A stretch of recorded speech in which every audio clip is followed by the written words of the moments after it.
પોરબંદર જિલ્લામાં સર્પપ્રેમી યુવાનોની સંસ્થા ગ્રીન વાઇલ્ડ લાઇફ કન્ઝર્વેશન સોસાયટીએ 2 જગ્યાએ શેડ્યુલ 1માં આવતા 2 અજગરને ઝાડમાંથી મુક્ત કરીને નવું જીવન આપ્યું છે.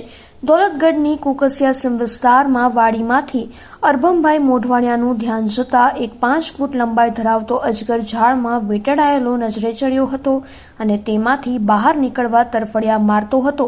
તેથી તેમણે ગ્રીન લાઇફ કન્ઝર્વેશન સોસાયટીના રેસ્ક્યુઅર નાગાર્જુન મોઢવાણિયાનો સંપર્ક કરતા તેઓ તાત્કાલિક ત્યાં પહોંચી ગયા હતા અને અજગરને ઈજા થાય નહીં તે રીતે ઝાડમાંથી છોડાવ્યો હતો.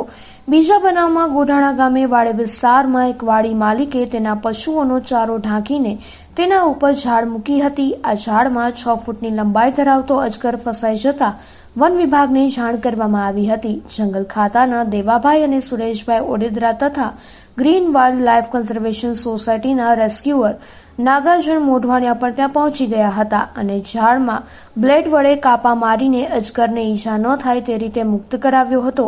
અજગર અને વાડી વિસ્તારના લોકો ભયમુક્ત બન્યા હતા. ત્યારબાદ તેને બરડા ડુંગરના જંગલ વિસ્તારમાં છોડી દેવામાં આવ્યો હતો.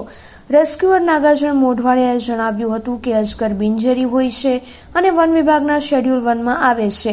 તેથી ઘટતી જતી પ્રજાતિ છે તેને બચાવવી ખૂબ જરૂરી છે. ઇન્ડિયન રોક પાયથોન અજગરની લંબાઈ 15 થી 20 ફૂટ સુધીની હોઈ શકે છે.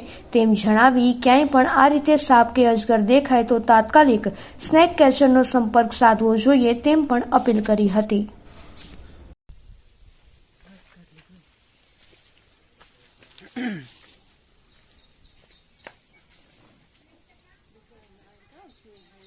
જાહેર માં હલવો કે તારા જ નો ભાગ્યો ન કરે તો ઘાને ઘા જાય.